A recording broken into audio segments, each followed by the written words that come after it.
Waalaikumsalam warahmatullahi wabarakatuh.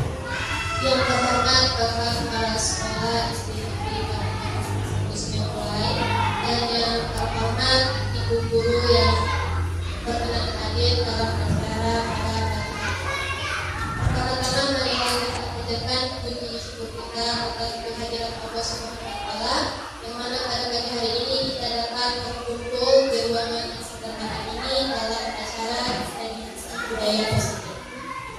Salawat beriring salam pula kita curahkan kepada Nabi besar Muhammad Sallallahu Alaihi Wasallam dengan melafazkan Allahumma sholli ala sayyidina Muhammad wa ala ali sayyidina Muhammad.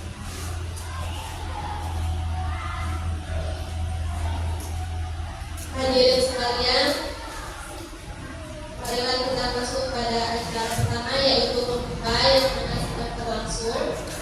Acara selanjutnya yaitu menyanyikan lagu Indonesia Raya. Kepada ibu guru sekalian, mohon untuk berdiri.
Acara selanjutnya yaitu sosialisasi budaya positif yang akan disampaikan oleh Ibu Rizka Yusuf.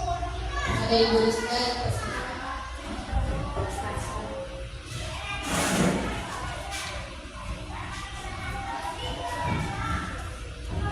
Assalamualaikum warahmatullahi wabarakatuh. Waalaikumsalam warahmatullahi wabarakatuh. Terima kasih sebelumnya kepada ibu guru sekalian yang berkenan hadir dalam kegiatan sosialisasi budaya positif dalam rangka tugas aksi nyata calon guru berkenan angkatan 10 Kabupaten Batanghari Provinsi Jambi. Sebelum memulai sosialisasi budaya positif ini, sebelum kita masuk ke budaya positif, izinkan saya menyampaikan filosofi atau dasarnya pendidikan di Indonesia, di mana pendidikan sekarang mengambil filosofi pendidikan dari Ki Hajar Dewantara. Menurut Ki Hajar Dewantara, pendidikan yang penopang dasarnya adalah guru. Tugasnya yaitu menuntun kodrat yang ada pada anak-anak agar mereka dapat mencapai keselamatan dan kebahagiaan yang setinggi-tingginya baik sebagai manusia maupun anggota masyarakat. Jadi di sini ibu-ibu, tugas utama kita sebagai guru itu bukan cuma memberikan ilmu, bukan sekedar mentransfer ilmu dan informasi kepada peserta didik kita, melainkan ada tugas lain yang harusnya kita lakukan, yaitu membimbing mereka, menuntun mereka. Jadi perhatikan, khususnya sebagai guru SD ini bukan hanya sekedar mengisi pelajaran, jadi multi talenta, harus bisa melakukan bimbingan counseling, harus bisa mengarahkan bakat dan minat anak-anak didik kita sesuai kemampuan mereka.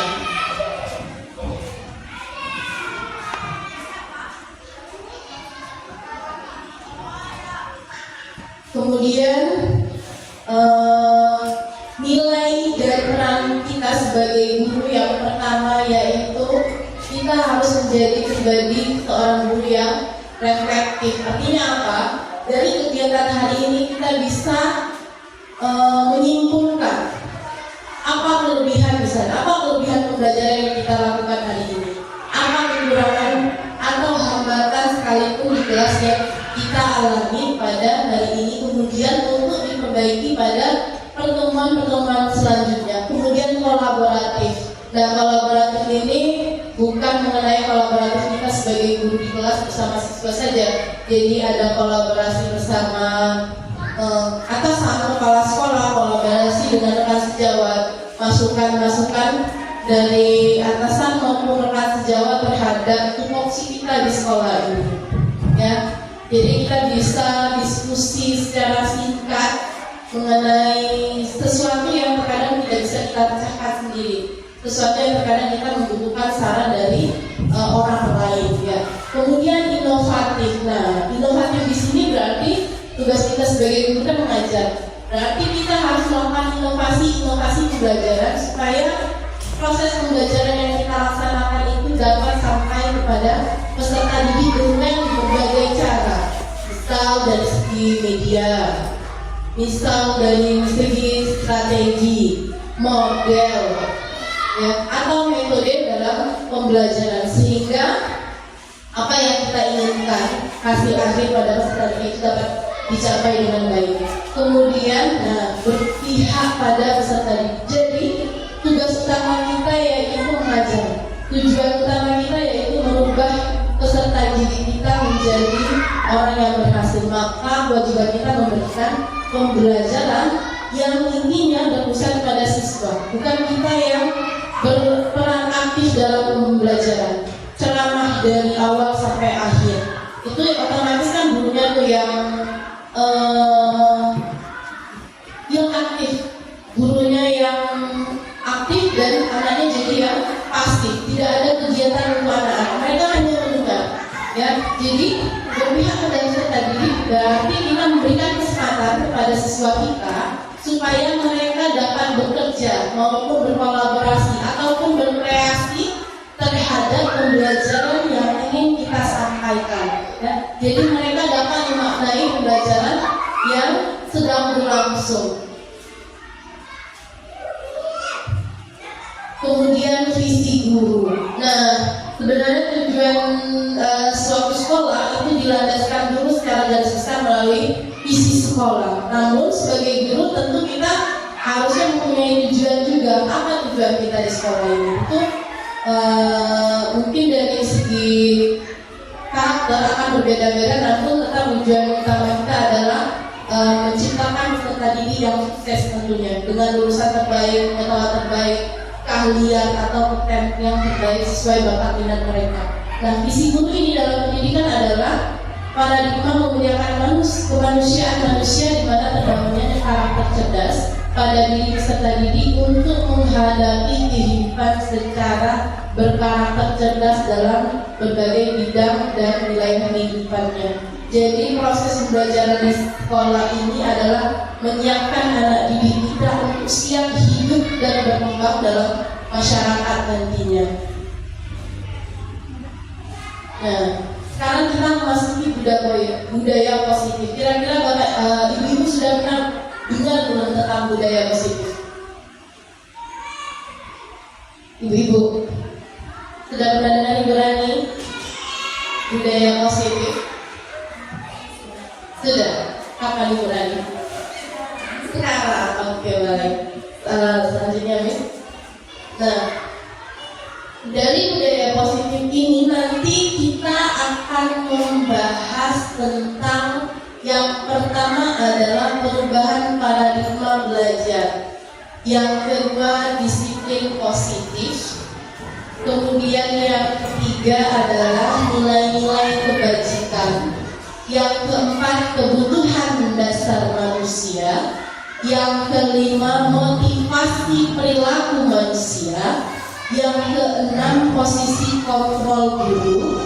Yang ketujuh, keyakinan kelas. Dan yang terakhir yaitu segitiga restitusi. Jadi ada beberapa materi nanti yang akan saya sampaikan kepada Bapak Ibu sekalian. Saya harapkan nanti setelah kegiatan ini ibu-ibu dapat memahami maksud dari budaya positif, kemudian alangkah lebih baiknya ibu-ibu dapat menerapkannya di kelas ibu-ibu masing-masing bersama peserta didik masing-masing.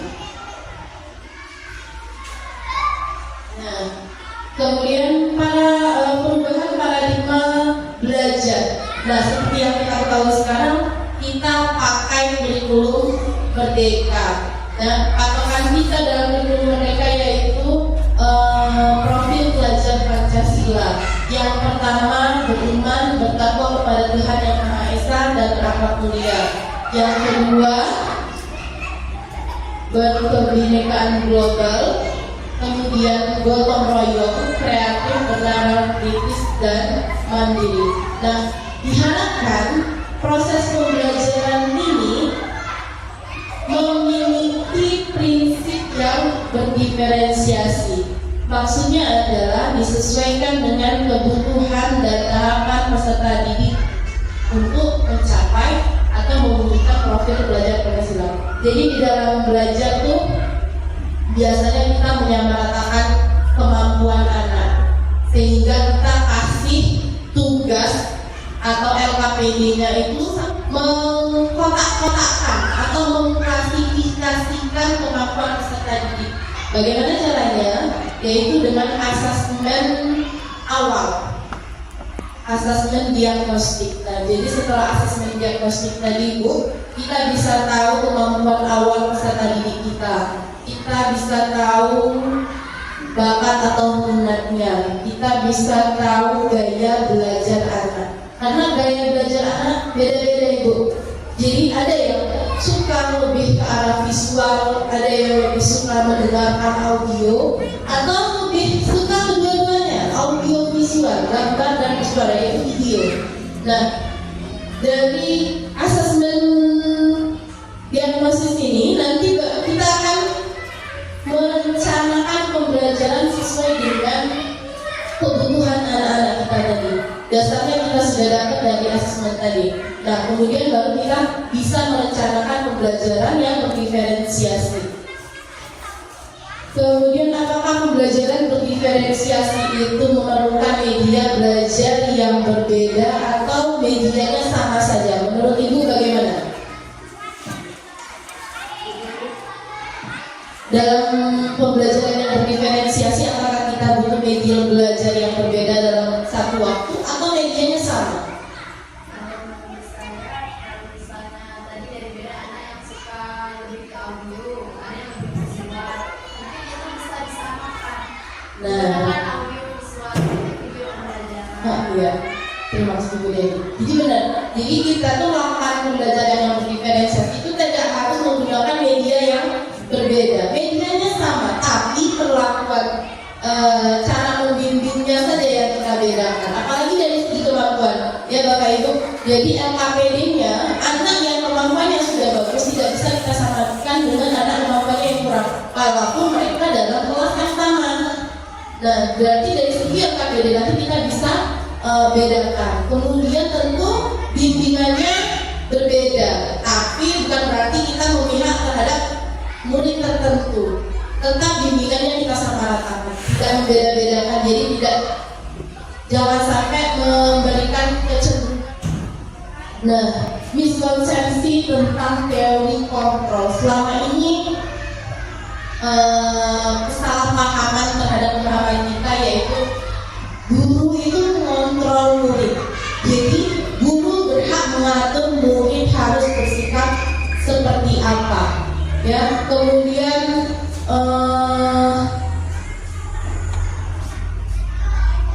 kritik dan membuat rasa bersalah sering dilakukan atau tidak, sering menghukum, apakah sering menghukum siswa, apakah sering membuat siswa merasa bersalah seperti kata-kata seperti ini, ayolah bantu ibu, nanti ibu dimarahi loh sama kepala sekolah. Pernah seperti itu enggak ibu?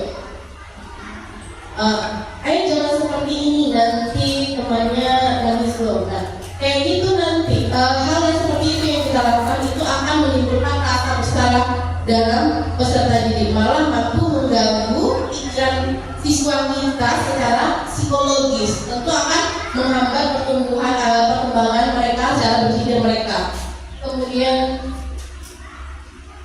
nah, untuk mengubah paradigma stimulus respon ini, kita butuh pendekatan tentang teori kontrol. Yang pertama stimulus akan, yang kedua yaitu teori kontrol. Orang itu tidak bisa kita berikan stimulus yang sama, Bapak Ibu.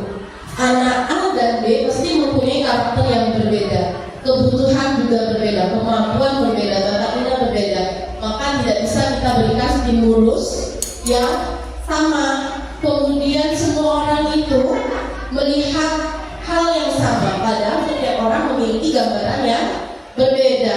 Kemudian kita mencoba mengubah orang agar berpandangan sama dengan kita. Kita mau murid menjadi pandai semua di matematika, padahal tidak semua murid bisa pandai matematika. Maka kita berusaha memahami pandangan orang lain tentang dunia, terutama kita sebagai guru, yaitu pandangan murid kita, apa yang mereka inginkan, apa yang mereka kuasai, tentu tidak sama dengan pandangan kita sebagai guru. Kemudian perilaku buruk itu dilihat sebagai suatu kesalahan. Ya, jadi kalau melihat anak melakukan kesalahan tidak sesuai dengan aturan kelas, tidak sesuai dengan aturan sekolah, maka kita sebagai guru sering menganggap bahwa itu anak itu seorang pelanggar. Nah, padahal pada teori kontrol ini nanti semua perilaku itu punya tujuan. Mereka terkadang punya alasan. Apa alasan mereka melakukan itu? Kadang kita mengabaikan apa maksud dari kesalahan yang sudah mereka lakukan. Padahal setiap tindakan mempunyai alasannya tersendiri. Kemudian pada stimulus respon, orang lain bisa mengontrol saya.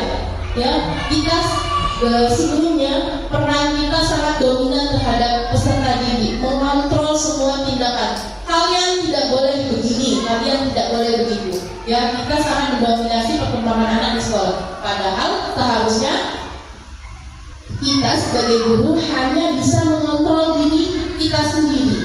Kemudian pemaksaan ada pada saat kita masuki ke definisi dari disiplin positif itu sendiri. Disiplin positif adalah sesuatu yang dilakukan merubah seseorang untuk mendapatkan kepatuhan berdasarkan nilai-nilai yang diyakini. Kemudian disiplin positif merupakan salah satu penerapan disiplin yang bertujuan untuk menumbuhkan kesadaran serta memberdayakan murid tanpa imbalan penghargaan atau reward, kemudian ancaman bahkan hukuman. Tujuan guru sebagai pendidik adalah untuk dapat menciptakan murid yang memiliki disiplin diri agar berperilaku yang sesuai dengan nilai-nilai kebajikan universal dan memiliki motivasi internal untuk merubah menjadi perilaku yang lebih baik. Jadi di sekolah kita saya rasa masih adanya penghargaan terhadap anak yang berprestasi. Padahal dengan melakukan hal tersebut justru membuat peserta didik yang kurang prestasinya tadi merasa minder, tidak percaya diri. Karena apa? Kemampuannya kurang dari teman yang berprestasi tadi, Bu. Kemudian ancaman atau hukuman. Berarti kita di sini ketika melihat anak kita di sekolah melakukan kesalahan, melakukan sesuatu yang tidak sesuai dengan aturan atau norma kita di sekolah, kita senang menghukum atau mengeluarkan kata-kata ancaman. Dan menghukum di sini maksudnya adalah contohnya anak datang terlambat, disuruh bersihin WC. Padahal di aturan itu memang betul tidak boleh datang terlambat, tapi hukuman tidak tertulis. Nah, hukuman ini mendadak. Kita inisiatif sendiri bahwa anak yang terlambat ini langsung berikan hukuman WC. Padahal dengan hukum di sini itu tidak ada korelasinya, hubungannya. Apa hubungan antara anak yang datang terlambat dengan kebersihan WC? Seharusnya ada cara lain dari menghukum anak seperti itu yang masih memiliki keterkaitan dengan datangnya anak yang terlambat ini tadi. Kemudian masuk ke nilai-nilai kebajikan. Nilai kebajikan ini maksudnya adalah itu nilai yang kita anggap baik, yang kita yakini baik dimanapun kita berada. Berarti secara umum nilai itu baik. Yang pertama untuk di sekolah, nilai kebajikan profil belajar Pancasila tadi, elemen profil belajar Pancasila itu wajib kita terapkan dalam kehidupan di lingkungan sekolah. Kemudian dari Ibu Primary Years Program, toleransi, ada rasa hormat, integritas, mandiri, menghargai, antusias, empati, keingintahuan, kreativitas, kerjasama, percaya diri dan komitmen. Sedangkan menurut keterampilan hidup atau life skill, nilai-nilai kebajikannya yaitu meliputi dapat dipercaya, lurus hati, pendengar yang aktif, tidak merendahkan orang lain dan memberikan yang terbaik. Secara umum Ibu, ini semuanya dari pandangan yang berbeda ini, 3 poin ini kurang lebih itu sama nilai kebajikannya. Kemudian kebutuhan dasar manusia. Dan saya yakin baik itu guru, baik itu murid, itu kebutuhan dasar kita sebagai manusia tetap sama. Di mana segala sesuatu yang dilakukan untuk mendapatkan apa yang kita inginkan, apa tindakan yang perlu dilakukan untuk mencapai tujuan tersebut, dan semua usaha terbaik yang dilakukan semata-mata untuk kebutuhan dasarnya supaya terpenuhi. Kebutuhan dasarnya apa saja? Kita butuh kasih sayang dan diterima. Setiap orang ini manusia gitu, butuh kasih sayang dan diterima. Bentuk kasih sayang kalau di sekolah apa? Bisa berupa perhatian. Kamu kenapa terlambat? Kamu kenapa tidak mengerjakan PR? Itu bentuk perhatian kita terhadap peserta didik. Itu sudah dinamakan kebutuhan kasih sayang dan rasa diterimanya terpenuhi. Kemudian kebebasan. Nah, di dalam proses hidup kita baik sebagai murid, sebagai guru, apalagi murid, dia butuh kebebasan mereka untuk mengekspresikan dirinya. Tapi kita sebagai guru, bagaimana cara kita supaya dapat murid kita dapat mengontrol kebebasannya atau mengarahkan kebebasannya ke arah yang tepat. Kemudian kesenangan.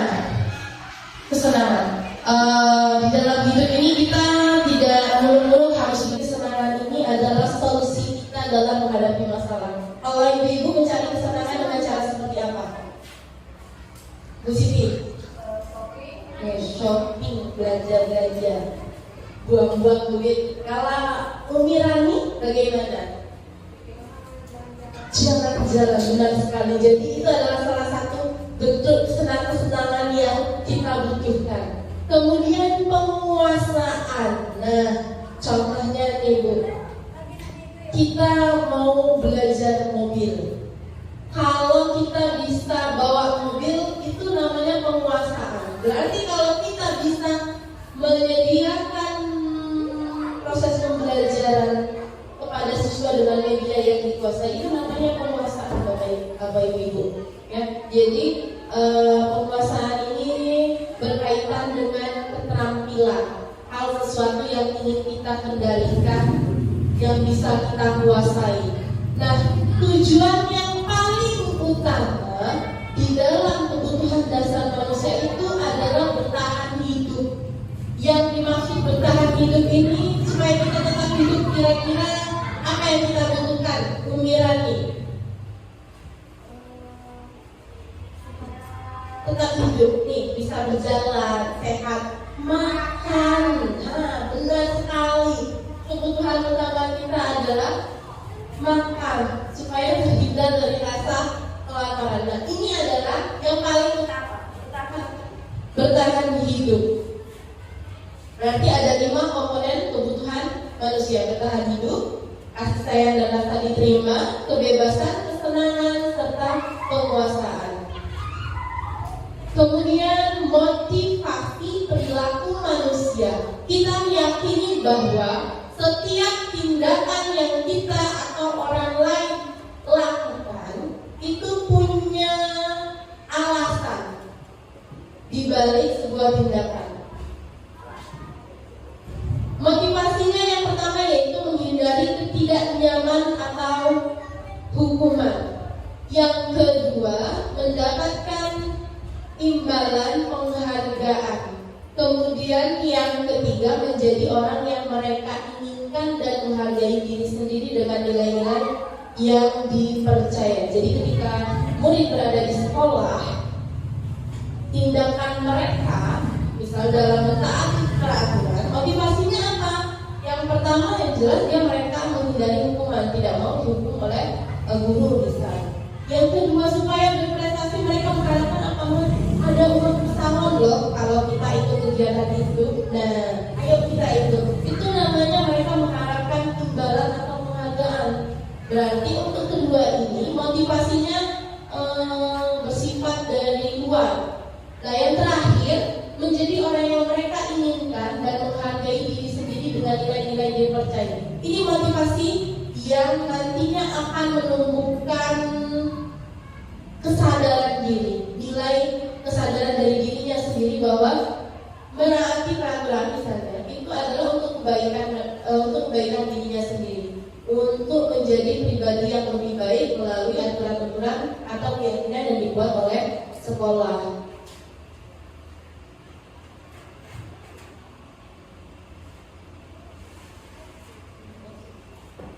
Nah, kemudian ada yang namanya hukuman, ada yang namanya konsekuensi, ada yang namanya restitusi. Ibu-ibu tahu tidak apa bedanya hukuman, konsekuensi sama restitusi kira-kira? Hukuman dengan konsekuensi itu apa bedanya? Bu Siti Halimah?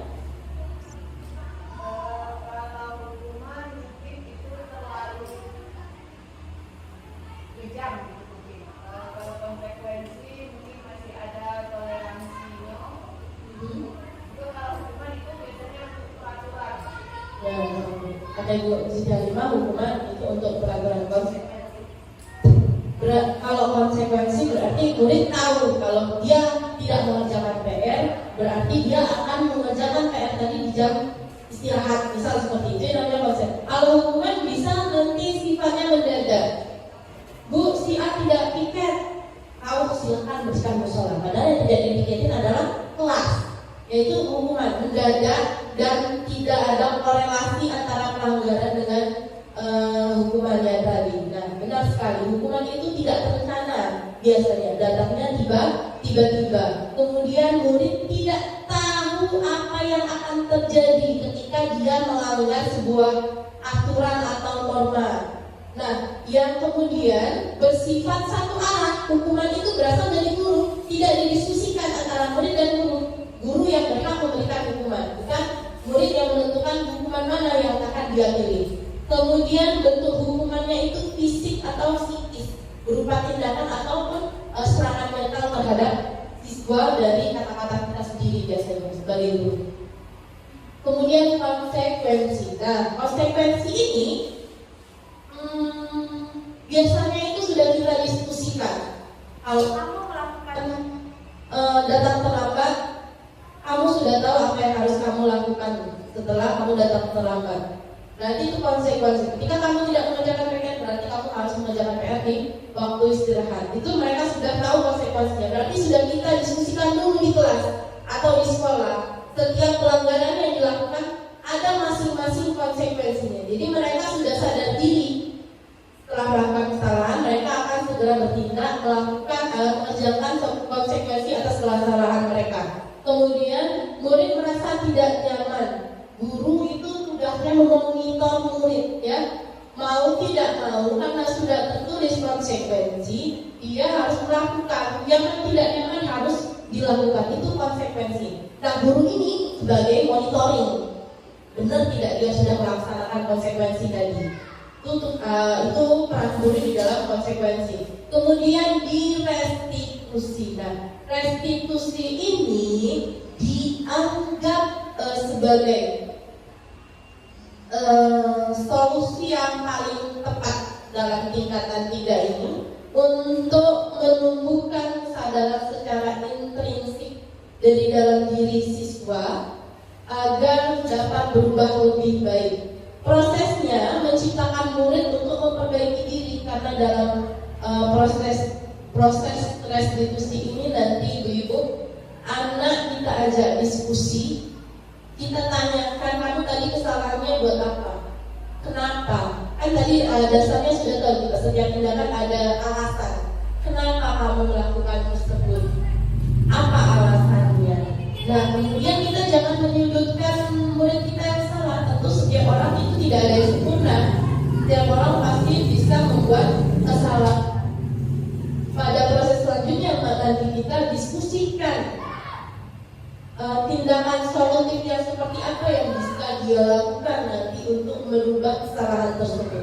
Nah, yang kedua adalah kolaborasi mengajarkan murid mencari solusi permasalahan. Jadi di dalam proses restitusi ini kita mencari solusinya bersama murid, bukan kita menentukan solusi apa yang tepat untuk murid ketika mereka melakukan sebuah tindakan yang tidak sesuai dengan norma yang ada di sekolah atau dengan nilai-nilai yang kita yakini di sekolah.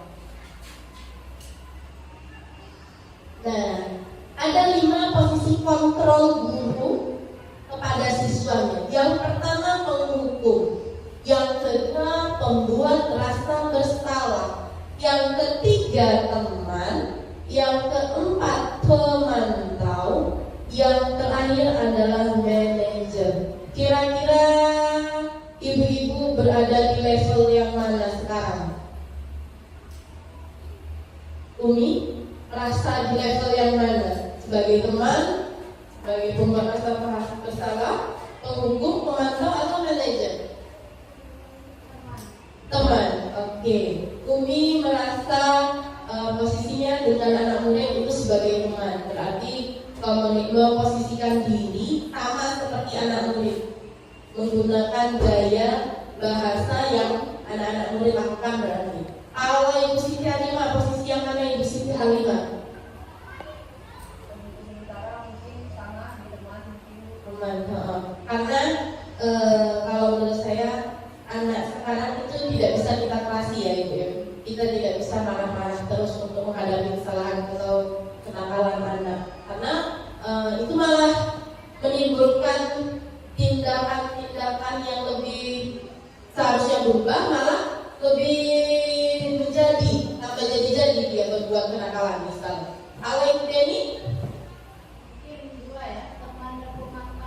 Oke, pemantau. Berarti sudah naik level Ibu Deni, sudah bisa memposisikan pemantau. Oh, cuma dilihat saja anak sudah bisa menyadari kelakuan mereka. Kemudian kalau Ibu Budi, posisinya yang mana Budi? Maunya pemantau. Wah, keren. Berarti ibu-ibu di SD 88 ini posisinya sudah cukup baik di dalam mengontrol perilaku anak-anak murid kita di sekolah. Kita masuk ke selanjutnya. Nah, posisi kontrol apa tadi sudah saya tanyakan sama Ibu, masing-masing posisi kontrol Ibu. Nah, sekarang saya kecewa sekali dengan kamu. Kira-kira ini posisi kontrol yang mana Ibu? Ada penghukum, pembuat rasa bersalah, teman, pemantau, dengan manajer. Pembuat rasa bersalah. Yang kedua, kamu tidak benar-benar melakukan apapun. Oke. Yang ketiga, solusi apa yang tepat untuk menyelesaikan masalah ini? Manajer, iya benar sekali. Jadi kalau yang nomor 2 itu Bu, identik, kalau saya bilang identik dengan penghukum. Yang tidak lagi mau dengar pakai bahasanya yang keras, tidak mau lagi dengar pendapat murid atau alasan murid. Yang nomor 1 itu benar sekali, itu membuat rasa bersalah. Kita bukan menimbulkan motivasi anak berubah lebih baik, tapi cenderung untuk malah mengurangi tingkat percaya diri anak kalau kita buat rasa bersalah kepada anak. Lanjut. Nah, mulainya kita Ibu dalam budaya positif ini bisa kita lakukan dari dalam kelas kita masing-masing. Setelah dari dalam kelas, baru kita menuju ke lingkungan sekolah, yaitu pembentukan keyakinan kelas. Nah, keyakinan kelas ini Bu, prosesnya itu berawal dari aturan yang sudah buat dari peraturan yang sudah kita buat di dalam kelas kita sebelumnya. Biasanya peraturan itu identik dengan kata jangan, tidak boleh. Ya dah Ibu, konotasinya negatif atau positif Bu? Kalau peraturan seperti dituliskan dengan kata jangan atau tidak boleh, itu konotasinya pakai positif atau negatif jadinya? Negatif kan. Nah, kita merubah berawal dari aturan yang pakai kata-kata konotasi yang negatif ini, kita ubah menjadi yang positif dulu. Misal, tidak boleh datang terlambat, kita ubah menjadi datang tepat waktu. Tidak boleh mencontek teman, berarti bertanggung jawab terhadap tugas. Berarti dari kata-kata negatif ini kita ubah dulu menjadi kata positif. Nah, kemudian dari kalimat positif kita ubah lagi menjadi lebih singkat, seperti datang terlambat. Itu kan berkaitan dengan nilai kedisiplinan. Kemudian yang piket harus datang lebih awal. Yang setiap siswa wajib mengerjakan tugas itu yang berkaitan dengan nilai tanggung jawab. Jadi kita singkat lagi kalimat positif tadi, berubah menjadi dalam nilai kebajikan yang lebih singkat dan universal, umum, tapi mencakup banyak hal. Kalau disiplin kan bukan berdasarkan disiplin datang tepat waktu saja, banyak nilai disiplin lain. Kemudian bertanggung jawab tidak masalah tugas saja, padahal masih ada tiket. Kemudian tanggung jawab terhadap alat-alat sekolah yang dipakai untuk belajar, itu kan tanggung jawab, berarti nilainya banyak atau aktivitasnya banyak. Kemudian dari keyakinan kelas ini kita tidak boleh ikut menentukan Bu, kita cuma boleh mengarahkan. Jadi kita lakukan diskusi terbuka dengan siswa di kelas. Ya, mereka mengemukakan pendapat mereka untuk keyakinan kelas mereka sendiri. Itu juga peran kita cuma sebagai pengiringnya, pemimpinnya. Dan kemudian dalam membuat keyakinan kelas ini sesuai dengan kondisi kelas, kemudian juga sesuai dengan kondisi sekolah. Kemudian semua warga kelas atau sekolah itu dilibatkan. Jadi kita tidak boleh membatasi siswa kita dalam menyampaikan pendapat mereka dalam pembentukan keyakinan kelas Bapak Ibu. Jadi kalau kita tanya aturan seperti apa, sebenarnya ini berasal dari aturan. Aturan seperti apa yang mereka inginkan supaya proses pembelajaran di kelas atau kehidupan di sekolah lebih baik, maka mereka sendiri yang menemukan ide. Jadi itu memacu menumbuhkan kesadaran mereka. Karena apa? Karena aturan itu berasal dari mereka sendiri, pendapat mereka sendiri. Bukan kita yang menentukan, mereka yang menentukan. Jadi dari pendapat mereka diharapkan nanti setelah itu mereka bertanggung jawab terhadap nilai-nilai yang sudah didiskusikan, yang sudah kita putuskan secara besar. Bukan guru putuskan secara sepihak. Nah, masuk ke segitiga restitusi. Dalam melakukan restitusi ini, ibu harus mencapai posisi kontrol manager. Ya, jadi posisi kontrol yang 4 tadi sebagai penghukum, pemantau, teman, pemberantasan bersalah itu harus ditinggalkan. Kita mengambil posisi yang paling tinggi, manajer. Nah, manajer ini baru kita bisa melakukan kegiatan segitiga restitusi. Nah, yang pertama adalah memvalidasi tindakan yang salah. Kita tanya, kenapa kamu melakukan kesalahan tersebut? Apa alasan kamu? Tentu mereka ada alasannya. Bu, dia ngejek, Bu, si A dan si B bertinju. Apa alasannya dia ngejek? Kan ada alasannya kan Ibu, bukan ujuk-ujuk dia langsung berkelahi dengan.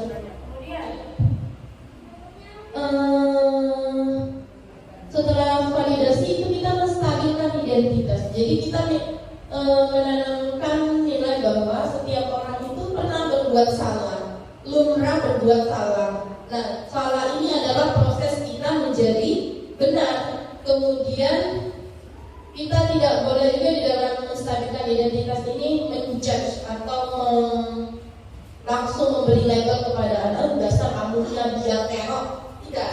Jadi pada tahapan yang kedua ini kita menumbuhkan lagi rasa percaya dirinya, ya, menstabilkan identitasnya.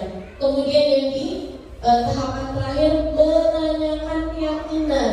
Nah, kita tanyakan kesalahan kamu tadi itu kira-kira sesuai dengan kira-kira sesuai tidak dengan keyakinan kelak sekolah kita. Nah, dari situ kita menumbuhkan kesadaran siswa tadi. Oh iya, Bu, tidak sesuai, Bu, keyakinan kelas kita ini kemarin ini dan ini. Nah, setelah itu baru kita tanyakan kembali hal harusnya yang seperti apa yang dia lakukan supaya dia tidak mengulangi kesalahan. Ya, jadi di dalam segitiga restitusi ini, Bu, kita cuma membimbing anak. Dari kesalahan dia, kita memberikan kesempatan kepada anak murid kita untuk memberikan solusi terhadap kelalaian dia untuk kedepannya lebih baik lagi. Ya, jadi intinya supaya kedepannya dia tidak melanggar lagi, tapi motivasinya dari dalam diri sendiri, bukan karena dihargai, bukan karena mengharapkan imbalan dari kita sebagai guru. Oh, kalau kamu lagi terus dapat komen, tidak.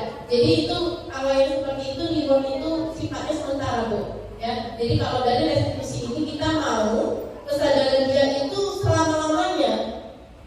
Ya, jadi dia berbuat baik itu demi kebutuhan diri dia sendiri untuk menjadi pribadi yang diterima oleh masyarakat umum dengan meyakini nilai-nilai universal, ya, tanpa melakukan kesalahan. Jadi proses restitusi ini tujuannya seperti itu, Ibu.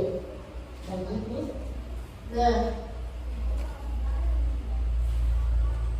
jadi Bapak Ibu, dari kegiatan disiplin positif harusnya sudah kita lakukan dengan standar kepribadian profesional dan sosial yang baik agar guru mampu merefleksikan diri dalam posisi kontrol manajer yang mampu menuntun muridnya menjadi insan yang mandiri dan merdeka serta bertanggung jawab. Sebelum saya akhiri kegiatan ini, Bu, jadi saya akan menunjukkan posisi kontrol manajer kepada ibu sekalian sebagai contoh dalam nanti pelaksanaannya.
Audi datang ke sekolah berapa?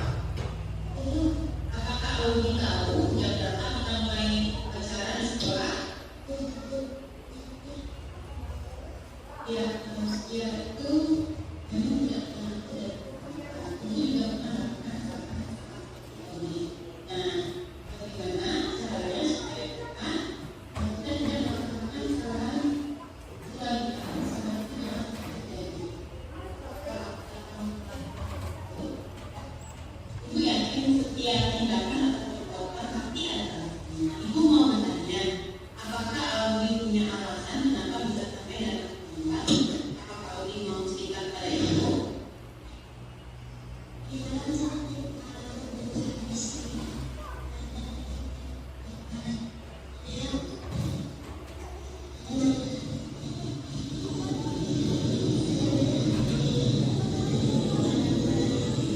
Saudara sudah mau memberikan waktu luangmu untuk pulang dari rumah, dan itu tidak dilarang kamu bisa bermain HP di rumah. Tapi alangkah baiknya kamu dapat memberi waktu dengan tepat. Apakah kamu mau berusaha memperbaiki kesalahanmu? Audi adalah sebenarnya sekolah kita.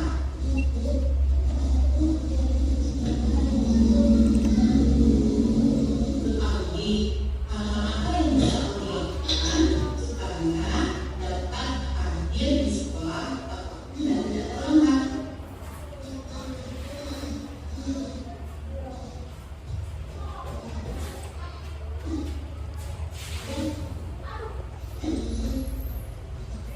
Terima kasih sudah memberi waktu terhadap kesalahan yang sudah kamu lakukan. Semoga kedepannya kamu menjadi pribadi yang lebih disiplin dan mampu memberi waktu dengan baik.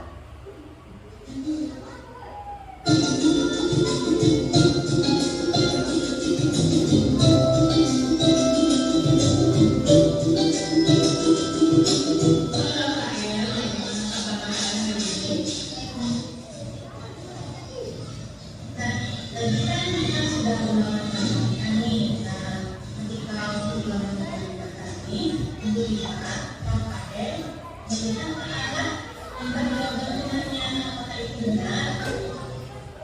Nah, terima kasih kamu sudah disebut sama ibu bahwa kamu tadi sudah mengaku salah tidak melihat jawaban-jawabannya dari pertanyaan. Menurut Bapak ini, apakah perbuatan tersebut perbuatan yang baik atau tidak baik? Menurut Bapak, kenapa sih perbuatan tersebut apakah tidak baik? Menurut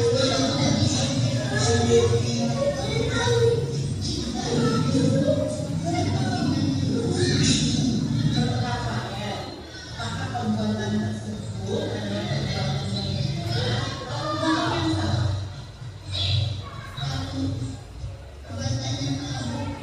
Kenapa mereka kata itu salah? Alhamdulillah, karena pada ada akan kesalahan yang sudah sampai lakukan. Nah, tujuan ibu menurut Bapak kita akan mencari solusi bersama, diskusi bersama. Dan menurut Bapak nanti apa solusi yang tepat tidak dari kesalahan Bapak. Dan di sini mau tahu nih apa sih kesalahan Bapak nanti sampai mengenai dengan suatu.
tadi hanya contoh dari video kegiatan restitusi Bu. Jadi 3 tahapan restitusi tadi tidak mesti di posting ininya. Yang pertama, yang kedua tidak perlu, boleh. Ya, jadi setelah ini saya harapkan Ibu bisa paham, kemudian Ibu juga bisa menerapkan restitusi ini dengan posisi belajar kepada siswa-siswa kita sekalian di sekolah maupun dalam lingkungan kelas kita sendiri. Saya terima kasih atas perhatian ibu-ibu sekalian yang sudah menyempatkan waktu pada kegiatan hari ini. Lebih dan kurang saya mohon maaf. Saya akhiri dengan wassalamualaikum